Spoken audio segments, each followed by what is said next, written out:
దేవుని వాక్యం ఏముంది అంటే, ఈ యుగ సంబంధమైన దేవత వారి మనోనేత్రములకు గ్రుడ్డితనము కలుగజేసింది. అంటే ప్రియులారా, మనం గ్రహించాల్సింది ఏంటంటే, నువ్వు ఎంత చదువుకున్నా, దేవుడు నేను ఎంత దీవించినా, లేకపోతే నీకు మంచి జాబ్ ఇచ్చినా, మంచి గుడ్ స్టూడెంట్ అయినా, నీకు మంచి టాలెంట్స్ ఉన్నా, సాతానుడు పెట్టే అంధకారము, చీకటి ప్రతి ఒక్కరిలో ఉంటుంది. ఇప్పుడు మన మనస్సులో కొంత ఏరియా సాతానుడు ఆక్రమించి ఉంటాడు. మనం బాగానే చదువుతాం, బాగానే మాట్లాడతాం, బాగా తెలివిగా రిప్లై ఇస్తాం, చదువుతాం, జ్ఞాపకం పెట్టుకుంటాం, మన డ్యూటీ పనులు బాగా చేస్తాం. అంత మాత్రాన మనం ఓవరాల్గా 100% కరెక్ట్ అని కాదు. ఒక ఏరియాను సాతానుడు పట్టుంచుతాడు మనల్ని. దాన్నే అంధకారము అంటాం, దానినే కటిక చీకటి అంటాం, దానినే దయ్యపాత్మ అంటాం, దానినే దాస్యపాత్మ అంటాం, దానినే మోసపరచు ఆత్మ అంటాం. మన బ్రెయిన్లో ప్రియులరా ఏదో ఒక భాగము సాతానుడి చేత పట్టబడి ఉంటుంది. అది ఎలాంటిది అనంటే, మంచి నిర్ణయాలు తీసుకున్నా చేయనీయదు, మంచి అలవాట్లు చేసి జీవితాన్ని బాగు చేసుకుందామని అనుకున్నా నువ్వు చేయలేవు. బాగా ప్రార్థన చేద్దాం, కుటుంబాన్ని దేవుడు దీవించులాగన అనుకున్న 2 రోజులు 3 రోజులు చేస్తావు, తర్వాత చేయలేవు. కారణం ఏంటంటే, నీ లోపల సాతానుడు కొంత భాగాన్ని దొంగిలించాడు, దోచుకున్నాడు. ఆ ఏరియాలో నిన్ను వీక్ చేస్తూ ఉంటాడు. ఇప్పుడు మనం ఏం చేయాలంటే, మన బ్రెయిన్ని మనం స్టడీ చేయాలి, మన మనస్సును మనం స్టడీ చేయాలి. నాలో ఫాల్ట్ ఎక్కడ ఉంది, నేను ఏదో చేయాలనుకుంటున్నాను, ఎందుకు చేయలేకపోతున్నాను, ఈ జీవితాన్ని ఇలాగ చేస్తే కుదరదు, బాగు చేయాలనుకుంటున్నాను కానీ ఎందుకు చేయలేకపోతున్నాను, నా కుటుంబము నేను ఒక ఉన్నతమైన స్థానంలో ఉన్నత దేవుని దగ్గర బ్రతకాలనుకుంటున్నాం కానీ అనుకున్న స్థాయిలోకి వెళ్ళలేకపోతున్నాం. భక్తి చెయ్యాలనుకుంటున్నాం, ఆ స్థాయిలో భక్తి వెళ్ళటలేదు. దీనికి కారణం ఏంటి? You have to check yourself. మనల్ని మనం అబ్జర్వేషన్ చేసుకోవాలి. సైన్స్ చదివిన వాళ్ళకి ప్రాక్టికల్ ఎగ్జామ్స్ చేయించేటప్పుడు వాళ్ళు ఆ ఎక్స్పెరిమెంట్ని గురించి రాస్తూ ఒక ప్రత్యేకమైన కాలం రాపిస్తారు. అబ్జర్వేషన్ అనే ఒక కాలం ఉంటుంది. అంటే ఈ ప్రాక్టికల్ చేసిన తర్వాత నువ్వేం అబ్జర్వ్ చేసావు. ప్రియరా, మన జీవితం సక్సెస్ఫుల్ కావాలి అని అంటే మనకు అబ్జర్వేషన్ అనే ఒక కాలం ఉండాలి మన లైఫ్లో. Observation, you have to observe your self, you have to observe your prayer life, you have to observe your family life, you have to observe your spiritual life, you have to observe your habits, you have to observe your daily life. అన్నిటినీ observe చేసుకుంటూ గమనించుకుంటూ అసలు నా పరిస్థితి ఏంటి, నా కుటుంబం ఏంటి, నేను ఏ స్థితిలో ఉన్నాను, ఏంటా నా పరిస్థితి అని మనల్ని మనం పరిశీలించుకుంటూ చెక్ చేసుకుంటూ ఉండాలి. చివరకు చెక్ చేసుకుంటా ఉంటే అసలు కారణం ఎక్కడికి వెళ్తుందో తెలుసా? చేతిలో లోపాలున్నా ఈ చేతిలో లోపాలు ఎందుకు వచ్చినాయి అంటే దీనికి సంబంధించిన బ్రెయిన్లో లోపాలు ఉన్నాయి.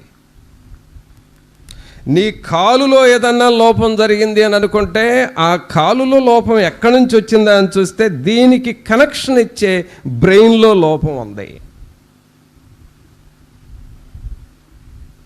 అలాగే నీ ప్రార్థన జీవితాన్ని ప్రార్థన చేయకుండా చేస్తూ ఉన్న ఏదో ఆటంకం ఉంది అని అంటే నీ ప్రార్థన జీవితాన్ని దెబ్బ కొడుతున్న లోపం నీ బాడీలో ఏదో ఉంది. ఆ లోపం ఎక్కడుందంటే బ్రెయిన్లో ఉంది. నువ్వు దేవుని కొరకు ఏదో చేయాలనుకుంటున్నావు, చేయలేకపోతున్నావు. లోపం ఎక్కడుందంటే నీ మెదడులో, బ్రెయిన్లో ఉంది. ఇప్పుడు ఏం చేయాలంటే, నీ లైఫ్ సక్సెస్ఫుల్గా కాకుండా చేస్తుంది నీ మనస్సు. ఇప్పుడు బ్రెయిన్కి చికిత్స జరగాలి. అంటే మనం అందరం ఏదో మెదడు డాక్టర్ల దగ్గరికి వెళ్ళమని కాదు. ఆ బ్రెయిన్కి చికిత్స ఎక్కడుందంటే దేవుని వాక్యంలో ఉంది. ఏంటో తెలుసా బ్రెయిన్కి చికిత్స? ఇందాక నేను పాట పాడుతూ మీకు మాట చెప్పాను. ఉన్నత దేవుడు నీతో నోండగా దిగులేందుకే మనసా అని పాడాం కదా.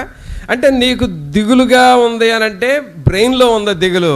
ఇప్పుడు ఆ దిగులు తీసేయాలంటే దేవుడు నాతో ఉన్నాడు, నా ప్రభువు నాతో ఉన్నాడు, దేవుని హస్తం నాతో ఉన్నది, దేవుని శక్తి నాతో ఉన్నది. ఆయన నన్ను వదిలిపెట్టడు, ఆయన నన్ను విడువడు. ఈ సమయంలో ఈ పని జరగకపోయినా నేను కృంగిపోను. మరలా దేవుడు నాకు సహాయం చేస్తాడు, మరలా నన్ను దీవిస్తాడు, మరలా నన్ను లేవనెత్తుతాడు అని ఆ దిగులుగా ఉన్న బ్రెయిన్కి నువ్వు ఈ మాటలు చెబుతూ ఉండాలి. అబ్బా ఎంత ప్రయత్నం చేసినా ఇలా అయిపోయింది అని దిగులు వచ్చేసింది. ఇప్పుడు ఆ దిగులు ఉన్న బ్రెయిన్లోనే నీవు ఆ బ్రెయిన్కి నువ్వేం చెప్పాలి? నా ప్రభు నాకు సహాయం చేస్తాడు, నా ప్రభు నాతో ఉన్నాడు, కృంగిన వారిని లేవనెత్తే దేవుడు, నాకు సహాయం చేసే దేవుడు, ఆయన నన్ను ఎప్పుడు వదిలిపెట్టడు, ఆయన నేను విడువను ఎడబాయనన్నాడు. నేను ఆ వాక్యాన్ని నమ్ముతున్నాను. ఈ దిగులతో నాకేం పని, నా ప్రభు నాకు సహాయం చేస్తాడు అని ఎప్పుడైతే నువ్వు ఇలాగో టీచ్ చేస్తూ ఆ బ్రెయిన్కి చికిత్స చేసుకుంటావో, వాక్యమును చెప్పాలి, వాక్యాన్ని చెప్పుకోవాలి, వాక్యాన్ని గుర్తు చేసుకోవాలి, వాక్యాన్ని తలంచుకోవాలి, వాక్యాన్ని ధ్యానం చేసుకోవాలి. వాక్యముతో word by word, sentence by sentence నువ్వు జ్ఞాపకం చేసుకుంటా ఉంటే బ్రెయిన్కి చికిత్స జరుగుతూ ఉంటుంది. అప్పుడు ఏమవుతుంది అని అంటే నీ మనస్సులో ఉన్న దిగులు, వేదన, చింత పోయి సంతోషము, జయము వస్తూ ఉంటుంది. నీ లైఫ్ సక్సెస్ కావడానికి కావాలి అని అంటే ఈ సూత్రాన్ని నువ్వు వాడాలి. అంటే నీ మానసిక స్థితిని నువ్వు జాగ్రత్తగా వాక్యముతో మెయింటైన్ చేసుకోవాలి. కొన్నిసార్లు తెలియకుండానే మనుషులు డల్ అయిపోతారు. ఎందుకు డల్ అయ్యామో తెలియదు, బాడీ కూడా వీక్ అయిపోతుంది. కొన్నిసార్లు ఓరకనే దిగులు, ఏడుపు వచ్చేస్తుంది, బాధ వస్తుంది. కొన్నిసార్లు అనుకోకుండా కళ్ళమ్మట చెమ్మ వచ్చేస్తూ ఉంటుంది. ఏంటా అని. ఇదేమిటి అనంటే సాతానుడు నిన్ను కృంగదీయటానికి ప్రయత్నం చేస్తున్నాడు. దీన్ని నువ్వు గుర్తుపట్టి యెహోవా విశ్వాసులను కాపాడును అని ఉంది. ప్రభువు నన్ను కాపాడతాడు. భయపడకమో, నేను నీకు తోడుగా ఉన్నాను అని చెప్పాడు. ప్రభువు నాతో ఉన్నాడు. నేను నిన్ను విడువను ఎడబాయనని చెప్పాడు. ప్రభువు నాతో ఉన్నాడు. ముదిమి వచ్చే వరకు నిన్ను ఎత్తుకొని వాడను నేనే అని చెప్పాడు. ప్రభువు నాకు సహాయం చేస్తాడు. నేను నా ప్రభువు మీద, నా ప్రభు మాటల మీద ఆధారపడుతున్నాను. నా ప్రభు వాక్యం ద్వారా నన్ను నేను కట్టుకుంటున్నానని ఎప్పుడైతే నువ్వు చెప్పుకుంటా ఉంటావో, ఏ బ్రెయిన్లో ఏ భాగము డార్క్నెస్, ఆ సాతాను అంధకారం ఉందో ఆ భాగంలోనికి వాక్యం వెళ్ళి నీకు ఆ డార్క్నెస్ పోయి దేవుని వెలుగు వస్తుంది. చప్పట్లు కొట్టండి ఒకసారి దేవునికి. కావున ప్రభువును పిల్లరా, అలాగూ నీ మానసిక స్థితిని వాక్యముతో నింపుకోవాలి. అందుకనే చూడండి దేవుని వాక్యంలో మొదటి తిమోతికి రాసిన పత్రికలో మొదటి తిమోతి తీయండి. మొదటి తిమోతి 4వ అధ్యాయము 7వ వచనం చదవండి.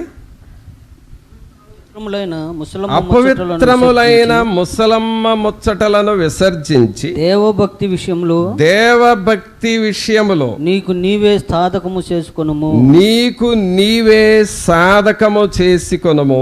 శరీర సంబంధమైన సాధకము కొంచెము మట్టుకే ప్రయోజనకరమవును గాని దైవభక్తి ఇప్పటి జీవం విషయములోను రాబోవు జీవం విషయములోను వాగ్దానముతో కూడినదైనందున అది అన్ని విషయములలో ప్రయోజనకరమగును. ఇదే చెబుతున్నాడు ఇక్కడ. బ్రెయిన్ చికిత్స జరుగుతుందండి తిమోతికి. బహుశా ఈ మాట మీరు ఎప్పుడు ఎక్కడ వినుండరు. బ్రెయిన్ చికిత్స ఉంది ఇక్కడ. 1 తిమోతి 4వ అధ్యాయము 7-8 వచనాల్లో ఈ బ్రెయిన్ చికిత్స ఏమిటంటే 7వ వచనంలోనేమో సాతానుడు బ్రెయిన్లో పెట్టిన మాటలు ఉన్నాయి. ఏంటవి చెప్పండి? అపవిత్రములైన ముసలమ్మ ముచ్చట్లు. తర్వాత ఈ అపవిత్రమైన ముసలమ్మ ముచ్చట్ల చేత ఈయన బ్రెయిన్ అంతా నిండిపోయింది. అది సాతానుడు ఈ తిమోతి బ్రెయిన్లో పెట్టిన విషయం. ఇప్పుడు పౌలు గారు ఏమంటున్నాడంటే 8వ వచనంలో శరీర సంబంధమైన సాధకము కొంచెం మట్టుకే ప్రయోజనకరమవును గాని దైవభక్తి ఇప్పటి జీవం విషయములోను రాబో జీవం విషయములోను వాగ్దానముతో కూడినదైనందున అది అన్ని విషయములలో ప్రయోజనకరమవును. అంటే ఈ సాతానుడు నీ బ్రెయిన్లో ఏమేమి పెట్టాడో వాటన్నిటినీ విసర్జించి ఇప్పుడు దేవుని విషయాలు, దేవుని మాటలు నీ బ్రెయిన్లోకి రానివ్వు. ఆమేన్. ఇప్పుడు చెప్పండి, మన బ్రెయిన్లో సాతానుడు పెట్టేవి ఉన్నాయా లేవా? లేవయ్యా అన్న వాళ్ళు చేతులు ఎత్తండి. సాతానుడు నా బ్రెయిన్లో ఏమీ పెట్టలేదు, నేనంత ప్యూర్ పరిశుద్ధంగా ఉన్నాను అన్న వాళ్ళు చేతులు ఎత్తండి. అంటే నువ్వు యాక్సెప్ట్ చేస్తున్నావు కదా, సాతానుడు ఏదో పెట్టాడు నీ బ్రెయిన్లో. ఒక శరీరాశ కావచ్చు అండి, అది సాతానుడు పెట్టిన ఆశ. ఒక కామాతురత కావచ్చు, అది సాతానుడు పెట్టిన ఆశ. ఒక ధనాపేక్ష, డబ్బు మీద భ్రమ, అది సాతానుడు పెట్టిన ఆశ. ఇతరులకి కీడు చేయాలనుకునే ఒక ఆలోచన నీలో ఉంటే అది సాతానుడు పెట్టిన ఆశ. ఈ లోకంలోనే తిరగాలి, ఈ లోకంలో తినాలి, ఈ లోకంలోనే బ్రతకాలి, లోకం కోసమే బ్రతకాలి అనే ఆ మనస్సు నీలో ఉంటే అది సాతానుడు పెట్టిన ఆశ అండి. ఏశావు బ్రెయిన్లో జ్యేష్ఠత్వ పక్కును పెడితే సాతానుడు ఏం ఆశ పెట్టాడంటే, ఎవరే నాయన నీకు అదెందుకురా, జ్యేష్ఠత్వ పక్కు ఎందుకు, ఆ ఎదురుగా చిక్కుడుగాయల కూర ఎంత టేస్ట్గా ఉంటుంది అనుకున్నావు, ఎర్రగా ఉంది, అది తినిపో అన్నాడు. వాడు సాతానుడు ఆ ఆశ ఎప్పుడైతే బ్రెయిన్లో పెట్టాడో వెంటనే దేవుడిచ్చిన టాలెంట్ జ్యేష్ఠత్వ పక్కును వదిలేసుకొని చిక్కుడుగాయల కూరకు వెళ్ళిపోయాడు.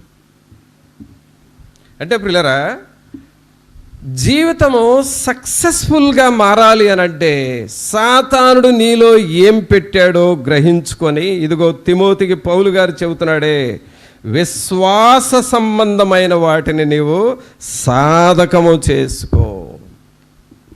వీటిని గురించి ఆలోచించు, వీటిని గురించి మాట్లాడు, వీటిని నువ్వు నేర్చుకుంటా ఉండు. అవి ఏమవుతుందంటే అవి ఎప్పటి జీవం విషయంలోనూ రాబో విషయములోను వాగ్దానముతో కూడినదైనందున అది అన్ని విషయములలో ప్రయోజనకరమవును.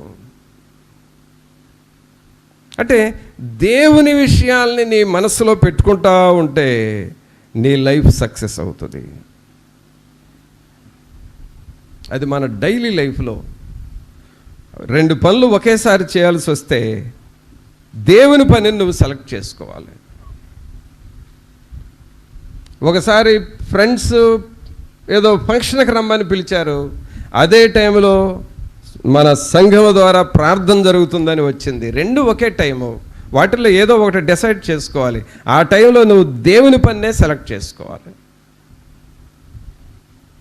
ఇలాగ నువ్వు దేవుని పనికి లొంగుతూ ఉంటే, దేవుని పనికి లోబడతా ఉంటే నీవు లైఫ్ సక్సెస్ఫుల్గా మారిపోతుంది. కావున ప్రభునందులరా, ఇదేనో మన టాపిక్ ఏమిటంటే, మన లైఫ్ సక్సెస్ఫుల్గా మారాలంటే కొన్ని మంచి నిర్ణయాలు తీసుకోవాలి, మంచి అలవాట్లు తీసుకోవాలి. వాటిల్లో ఒకటి దేవునితో కనెక్ట్ అవ్వాలి ప్రతిరోజు. రెండవది నీకు బ్రెయిన్ చికిత్స జరగాలి, నీ మనస్సు. ఈ 1 తిమోతి 4:7-8 వచనాల్లో ఉన్నట్లుగా ఈ బ్రెయిన్ చికిత్స అనేది వాక్యము ద్వారా నీకు నాకు జరుగుతూ ఉండాలి. తర్వాత మరొక విషయం ఏంటంటే పిల్లరా, మన లైఫ్ సక్సెస్ఫుల్ కావాలంటే ఇది చాలా చిన్న సూత్రమే, కానీ పాటించడానికి ఇబ్బంది పడతారు. అదేమిటంటే, మనుషులను నువ్వు ప్రేమించాలి. అది చాలా ఇంపార్టెంట్. ఇది మనుషులను మనం ప్రేమించాలండి. నీ లైఫ్ సక్సెస్ఫుల్ కావాలంటే నువ్వు అందరిని ప్రేమించాలి, ద్వేషించకూడదు, తృణీకరించకూడదు. దేవుని వాక్యం ఏముందో చూడండి. 1 యోహోను రాసిన పత్రికలో 3వ అధ్యాయము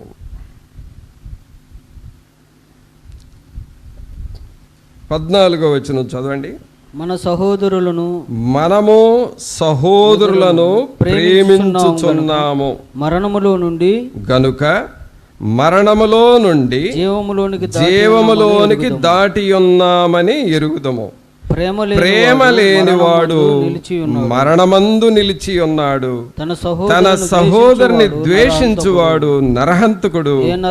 ఏ నరహంతకుని యందును నిత్య జీవముండదని మీరు ఎరుగుదురు. కొంతమందికి అండి ఎవరన్నా పడదు, బంధువులు వాళ్ళంటే మనకు పడదు. ఒకప్పుడు వాళ్ళు ఇట్లా మనకి నష్టం చేశారు, అందుకని వాళ్ళతో మేము మాట్లాడాం. స్నేహితులు, పలానప్పుడు ఈ స్నేహితుడు నాకు ఇట్లా అన్యాయం చేశాడు, వాడంటే నాకు ఇష్టం లేదు, నేను మాట్లాడను, నేను పలకను. తర్వాత ఇంకొకళ్ళు ఎవరో నైబర్స్, వీళ్ళు మనకి ఇలా హాని చేస్తున్నారు, వాళ్ళతో నేను మాట్లాడను. ఇలా నువ్వు మాట్లాడకుండా పలకకుండా ఎంతమందిని వదిలేసుకుంటావు? మరి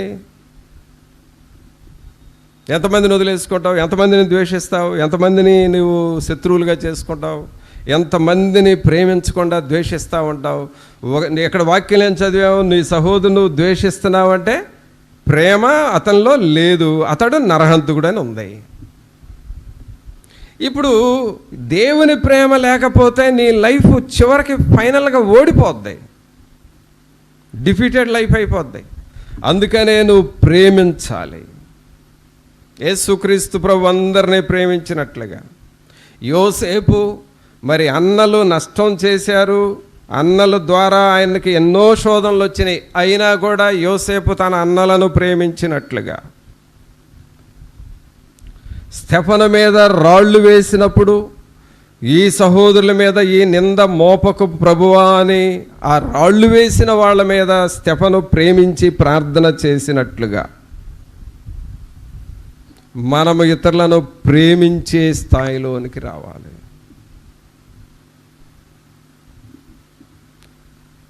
ఎందుకు ప్రేమించాలంటే నీ లైఫ్ సక్సెస్ కావాలంటే నువ్వు ప్రేమించాలి, అంతే.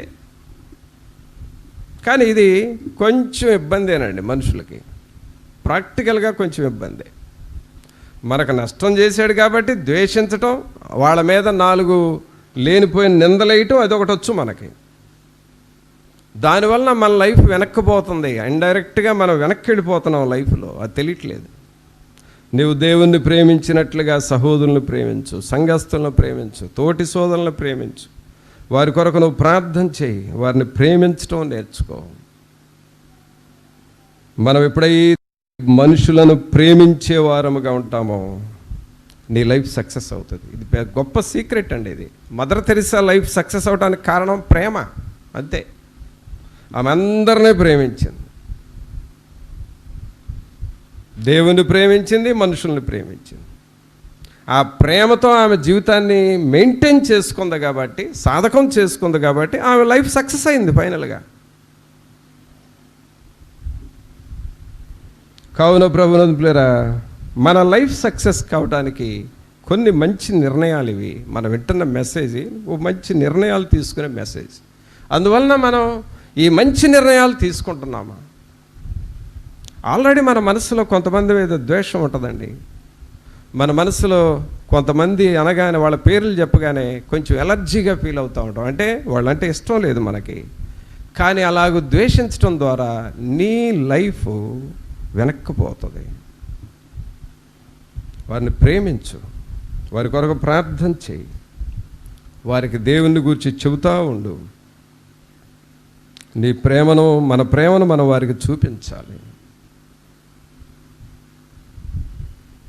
వారిని ప్రేమించుట ద్వారా వారు ఎంత మేలు పొందుతారో కానీ వారిని ప్రేమించుట ద్వారా మనం ఎక్కువ మేలు పొందుతాం దేవుని దగ్గర.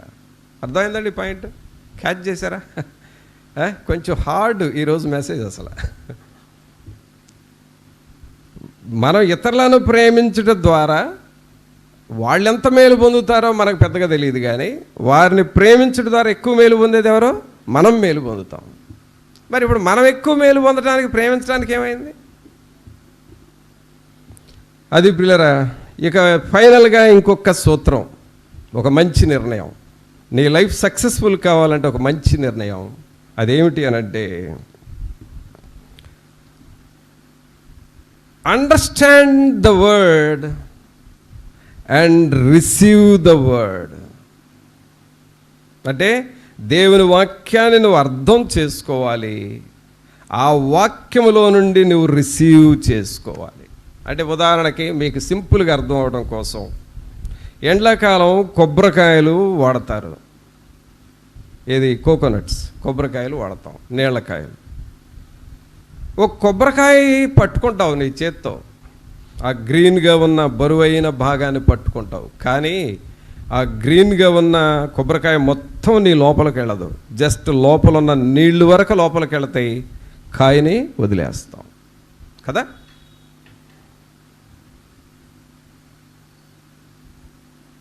అలాగే ఒక మ్యాంగో ఫ్రూట్ చుట్టూ ఉన్న ఆ స్టార్చ్ పిండి పదార్థాన్ని, ఆ గుజ్జును మనం తింటాం, లోపల గట్టిగా ఉన్న టెంకె విత్తనాన్ని వదిలేస్తాం.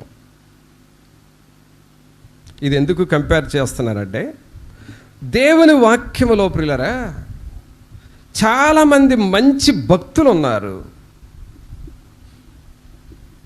అంటే నీ లైఫ్ సక్సెస్ఫుల్ కావాలంటే మంచి మంచి భక్తులు ఉన్నారు. అబ్రహాము జీవితాన్ని చూసి ప్రార్థన నేర్చుకోవచ్చు, విశ్వాసం నేర్చుకోవచ్చు, దేవునితో నడవటం నేర్చుకోవచ్చు. యెహోషువ జీవితాన్ని చూసి దేవుని వాక్యాన్ని చదవటం నేర్చుకోవచ్చు, ప్రార్థన చేయటం నేర్చుకోవచ్చు. అలాగే ఎలీషా ఏకాంతంగా కనిపెట్టి ఏకాంత ప్రార్థన చేశాడు. ఈ విషయాలన్నీ అంటే ఒక్కొక్క భక్తుని మనం చూస్తే వాళ్ళ దగ్గర మనం నేర్చుకునే విషయాలు చాలా ఉన్నాయి. చాలాసార్లు మన మైండ్ ఏమవుతుందంటే, నేను నేర్చుకుందే చాలా ఎక్కువ, నాకు ఆల్రెడీ అంతా తెలుసు అని అనుకుంటున్నాం. కానీ బైబిల్ని చదువుతూ అండర్స్టాండ్ ద వర్డ్, దేవుని వాక్యాన్ని చదువు, దేవుని వాక్యాన్ని నేర్చుకో. భక్తుల్లో ఎంత ప్రార్థన ఉందండి, వాళ్ళలో ఎంత విశ్వాసం ఉంది, వాళ్ళలో ఎంత త్యాగం ఉంది, వాళ్ళు దేవుని కోసం ఎంత ప్రయాసపడ్డారు. ఇవన్నీ మనం నేర్చుకుంటా ఉంటే మనకేమనిపిస్తుంది అంటే, అసలు నా దగ్గర ఏమీ లేదు, నేను ఏం నేర్చుకోలేదు, నేను చాలా నేర్చుకోవాలి అనే మనసు వస్తుంది నీకు. అబ్రహాము దగ్గర విశ్వాసం ప్రార్థన నేర్చుకొని, దానియేలు దగ్గర ఆ ఒంటరి ప్రార్థన నేర్చుకొని, నెహెమియా దగ్గర దేవుని పని చేయటం అంటే ఎలా గొప్పదో నేర్చుకొని, యెషయా దగ్గర దేవుని దగ్గర కనిపెట్టడం అంటే ఏంటో తెలుసుకొని, ఒక్కొక్క భక్తుడి దగ్గర కొన్ని పాయింట్స్ నేర్చుకొని అవి మన జీవితంలోనికి రిసీవ్ చేసుకుంటా ఉంటే, ఈ భక్తుల యొక్క అందరి సారము, అందరిలో ఉన్న విశ్వాసం, అందరిలో ఉన్న ప్రేమ, అందరిలో ఉన్న దేవుని యొక్క త్యాగము, అందరిలో ఉన్న విజ్ఞాపనాత్మ, ఈ భక్తుల్లో ఉన్న జీవరసాలు అన్నీ నీ జీవితంలోనికి వస్తే నీ జీవితం సక్సెస్ఫుల్గా మారిపోద్ది.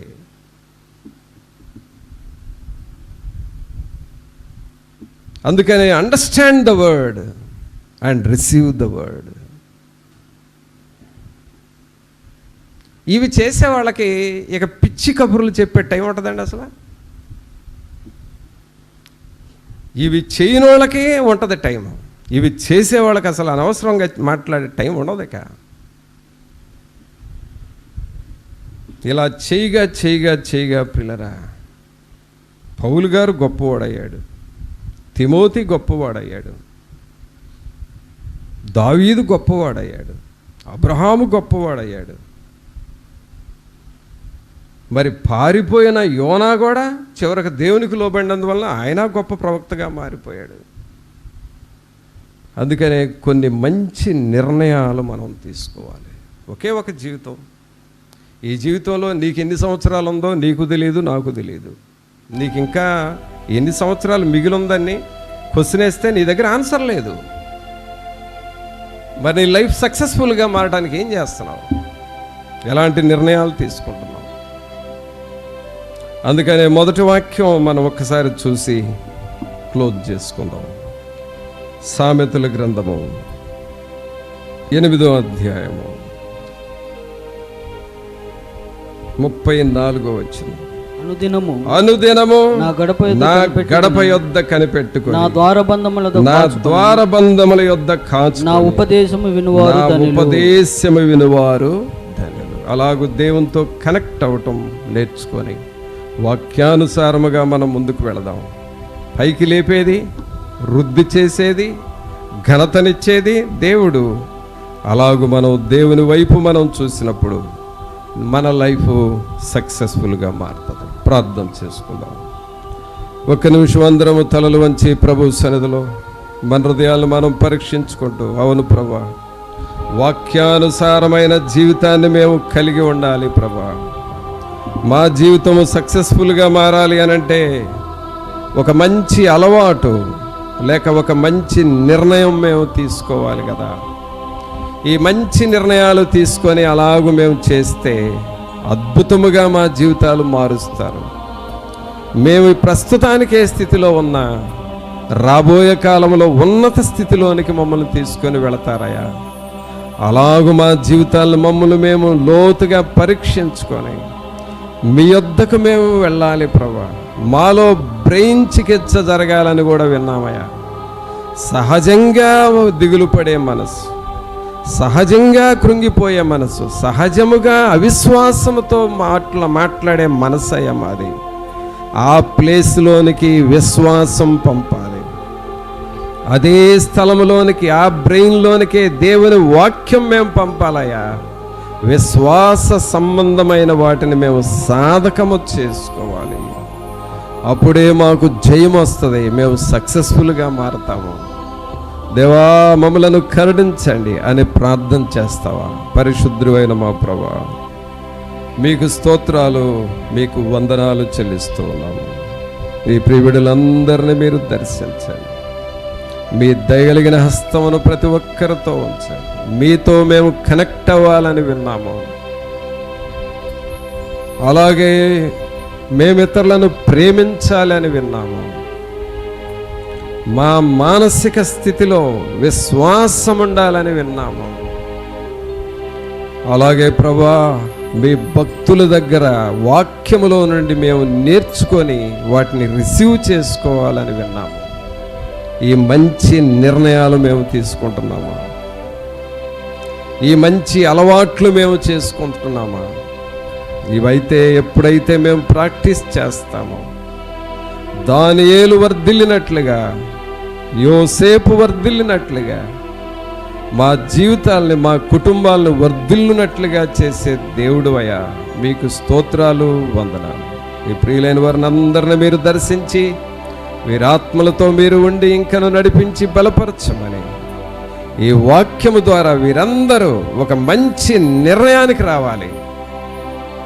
నా లైఫ్ వాక్యానికి లోబడేటట్లుగా చేసుకుంటాను అని ఒక మంచి నిర్ణయం తీసుకొని ఎప్పటి నుండైనా మీతో కనెక్ట్ అవ్వు బిడ్డలుగా వీరిని అందరినీ చేయమని నజరేయుడైన యేసు నామమున అడిగి వేడుకొనుచున్నాము తండ్రి. ఆమేన్.